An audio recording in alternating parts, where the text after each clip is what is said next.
Some people live through car crashes. Others who put on a uniform may come a lot closer to a near-death experience. When I was 17 or 18, I was in the Explorer Scouts. I had aged out of the Boy Scouts, but still wanted to be outside camping and canoeing with friends I had grown up with. One weekend, several of us packed up several cars with gear and a couple of canoes for a trip east of here along the Ohio River toward West Virginia. It was weather not too unlike today's, kind of chilly and overcast, but still warm enough my parents didn't make me stay home. Probably in the mid-40s. When we arrived, we were supposed to learn about carrying our gear to a remote campsite downstream from where we were let out. We were camping along a small stream that ran into the Ohio, no more than 10 or 15 feet wide. By midday, the second day, we had decided to move campsites to another spot along the stream. That meant packing up all our gear in our canoes and paddling a mile or more downstream. This was before the day of personal flotation devices. All I can remember was trying to stay warm, so I had on a sweater and a shirt and probably even a jacket.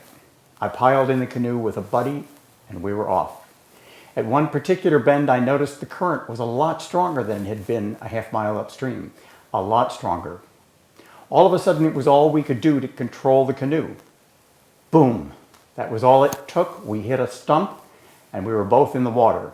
Our canoe had turned over. We hit a tree stump, and that was all it took. We were both in the water.